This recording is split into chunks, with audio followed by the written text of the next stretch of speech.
माया छोड़ दुनिया की न धर्म बनता, धर्म खुद उल्लंघन सभी कुछ जलता।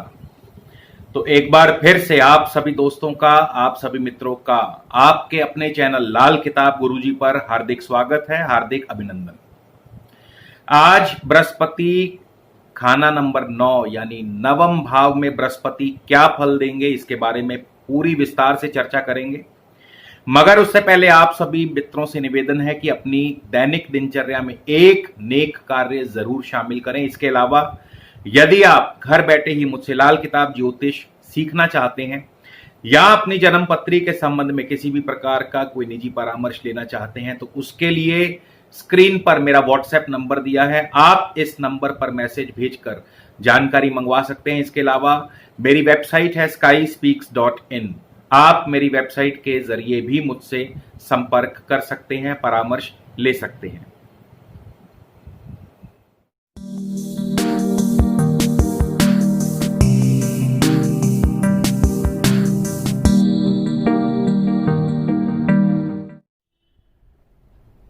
तो दोस्तों, लाल किताब 1952 के संस्करण के मुताबिक बृहस्पति खाना नंबर 9 में बहुत ही नेक, बहुत ही शुभ फल देने वाले माने गए हैं। मगर इसके पीछे भी कुछ नियम काम करते हैं, कुछ हिदायतों का पालन करना अत्यंत आवश्यक है, तभी बृहस्पति आपको नवम भाव में अपने शुभ फल दे पाएंगे। माया छोड़ दुनिया की न धर्म बनता, धर्म खुद उल्लंघन सभी कुछ जलता। यानी ऐसा व्यक्ति जिनका बृहस्पति नंबर 9 में बैठा हो, नवम भाव में बैठा हो, माया छोड़ दुनिया, भले ही दुनिया की माया छोड़ दे, भले ही सब कुछ त्याग दे, लेकिन ऐसे व्यक्ति को धर्म का त्याग कभी नहीं करना है, क्योंकि धर्म खुद उल्लंघन सभी कुछ हो जलता। यानी कि धर्म का त्याग या धर्म का उल्लंघन करने पर, धर्म का पालन न करने पर सभी कुछ जलता। यानी ऐसे व्यक्ति का भाग्य ही उसका साथ नहीं देगा, ऐसे व्यक्ति की किस्मत उसका साथ नहीं देगी। धन की थैली 5 तीजे, योग पालन 12 हो। जिनका भी बृहस्पति नवम भाव में बैठा हो, उनकी धन की थैली या धन के आने का रास्ता खाना नंबर 3 और खाना नंबर 5 में होगी। यानी तृतीय भाव और पंचम भाव में यदि बृहस्पति के मित्र ग्रह हो या शुभ ग्रह बैठे हो, तो ऐसा व्यक्ति धन धान्य से परिपूर्ण होगा। योग पालन, यानी ऐसा व्यक्ति धर्म के साथ साथ योग पालन करने वाला होगा, एक योगी होगा। राजा होने के साथ साथ योगी यानी राज योगी होगा, राज योग भोगने वाला होगा। ऐसे व्यक्ति के पीछे माया की देवी यानी लक्ष्मी स्वयं उसके पीछे दौड़ेगी, खासकर यदि ऐसा व्यक्ति धर्महीन न हो। यानी जिनका भी बृहस्पति नवम भाव में हो, तो उनको यह खास हिदायत है कि आपको धर्म का पालन तो करना ही करना है। माया दौलत मिट्टी समझे, फोका पानी गंगा हो।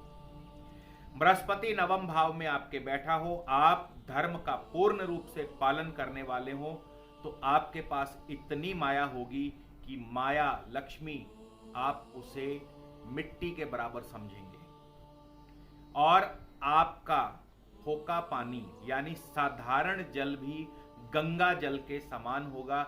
यानी औलाद, धन और परिवार तीनों की बरकत होगी। 5 चौथे बुध जो बैठा राजा योगी होता हो, यानी पंचम भाव में या चौथे भाव में यदि बुध बैठा हो, तो ऐसा व्यक्ति राज योग भोगने वाला होगा। पापी शत्रु 5वें आया, बैठे दुखिया मरता। लेकिन इसके विपरीत यदि पंचम भाव में शत्रु ग्रह आ गया, यानी शुक्र, राहु या शनि पापी होकर के बैठे हों, तो ऐसा व्यक्ति दुखी होगा, परेशान होगा, और सबसे पहले ऐसा व्यक्ति धर्महीन होगा। सेहत भी ऐसे व्यक्ति की खराब हो सकती है। दोस्तों, बृहस्पति नवम भाव में केवल और केवल एक ही हिदायत है कि धर्म का पालन करें। अब चलिए बात करते हैं कि हस्त रेखा के मुताबिक नवम भाव का स्थान कहां पर है। तो यहां हथेली के ठीक मध्य भाग, जहां से किस्मत रेखा का आरंभ होता है, ठीक मणिबंध के ऊपर, और बिल्कुल ये सेंटर पार्ट जहां से किस्मत रेखा का आरंभ होता है, भाग्य रेखा का उद्गम है, वही खाना नंबर 9 की जगह है। क्योंकि खाना नंबर 9, भाव नंबर 9, ये भाग्य का भाव माना गया है, भाग्य का स्थान माना गया है।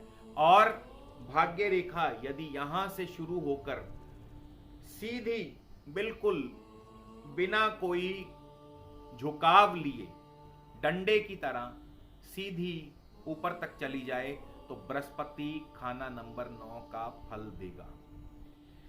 ऐसे व्यक्ति के जो बाप दादे होंगे, ऐसे व्यक्ति के जो बुजुर्ग होंगे, बहुत ही अमीर होंगे, शाही ठाट बाट वाले होंगे। खास करके जब खाना नंबर 2, 3, 5, 9, 11, 12 में बृहस्पति के शत्रु ग्रह बुध, शुक्र, राहु या शनि पापी होकर के न बैठे हो, तो प्राण जाए पर वचन न जाए। यानी ऐसा व्यक्ति यदि रघुकुल रीत का पालन करने वाला होगा, प्राण जाए पर वचन न जाए, इस उसूल का पालन करने वाला होगा, तो ऐसा व्यक्ति धर्म का पालन करने वाला होगा, तो कभी धन से नहीं हारेगा। यानी धन की ऐसे व्यक्ति को कभी कोई कमी नहीं होगी। उम्र बढ़ने के साथ साथ, यानी ज्यों ज्यों उम्र बढ़ेगी, ऐसा व्यक्ति योगी और ब्रह्म ज्ञानी होता जाएगा, यानी उसे ब्रह्म ज्ञान मिलता जाएगा बुजुर्गों के आशीर्वाद से। क्योंकि नवम भाव पिता का भी स्थान माना गया है, बुजुर्गों का स्थान माना गया है, पैतृक स्थान माना गया है। बुजुर्गों के आशीर्वाद से दिन दूनी रात चौगनी तरक्की होगी, जातक धार्मिक ख्यालात का मालिक होगा, परोपकारी होगा, तीर्थ यात्रा करने वाला, पिता का पूर्ण सुख पाने वाला, घर का मुखिया भी होगा। खास करके यदि चाल चलन भी नेक हुआ, तो बृहस्पति नवम भाव में बैठा हो, आपको अपने चाल चलन का तो खूब ध्यान रखना होगा। यानी चाल चलन पर आपको अपने काबू रखना होगा। किस्मत का नेक असर, यानी भाग्य का नेक असर, यानी आपका भाग्योदय बुजुर्गों की मार्फत होगा, बुजुर्गों के जरिए होगा, बुजुर्गों की सेवा करने से होगा, बुजुर्गों की मदद करने से होगा, बुजुर्गों के पुश्तैनी कारोबार में शामिल होने से होगा।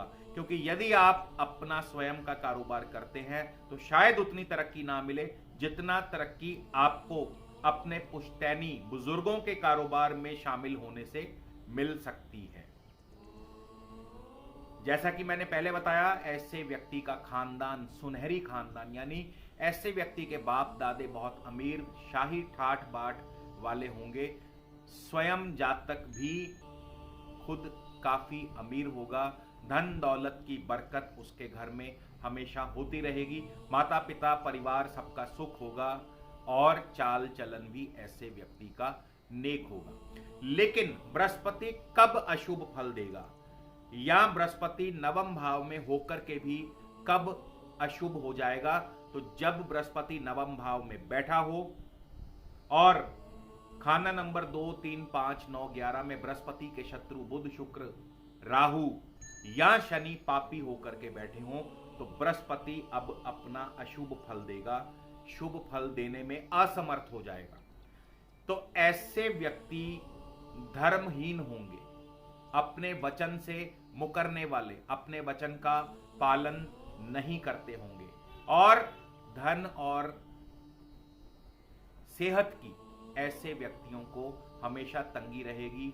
नास्तिक, खुदगर्ज, खुद को पसंद करने वाले ऐसे जातकों की औलाद भी सुख देने वाली नहीं होगी, यानी जातक औलाद से भी दुखी होगा।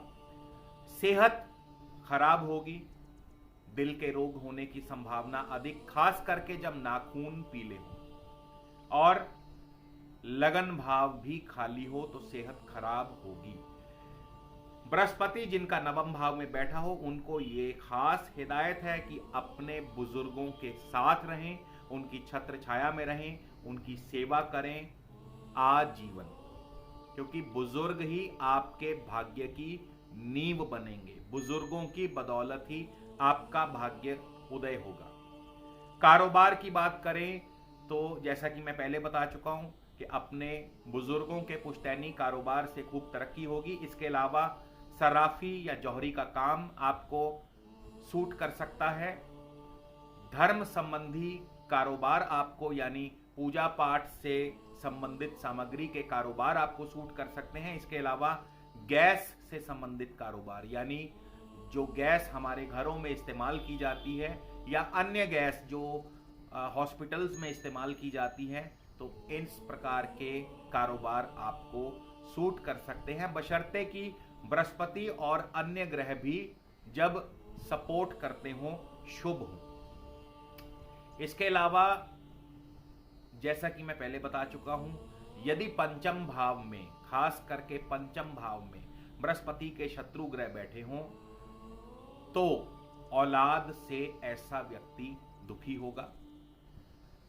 आर्थिक स्थिति की बात की जाए, यदि खाना नंबर 3 और खाना नंबर 5 खाली हो तो ऐसा व्यक्ति खुद की सख्त मेहनत और मशक्कत से अमीर होगा।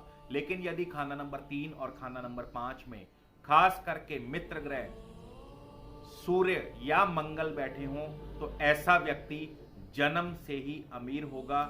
ऐसा व्यक्ति सोने अथवा चांदी के चम्मच लेकर के पैदा होगा, यानी उसके बुजुर्ग जो हैं, उसके बाप दादे जो हैं, बहुत ही अमीर होंगे।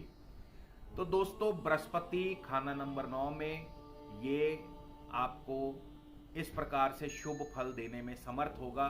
खास करके आपको, जिनका बृहस्पति नवम भाव में बैठा हो, आपको अपने धर्म और वचन का पूर्ण पालन करना है और बुजुर्गों का आशीर्वाद लेते रहना है। तो बृहस्पति आपको आजीवन शुभ फल प्रदान करते रहेंगे। खुश रहो, आबाद रहो, मालो जर बढ़ते रहो, मदद मालिक अपनी देगा, नेकी तुम करते रहो। धन्यवाद।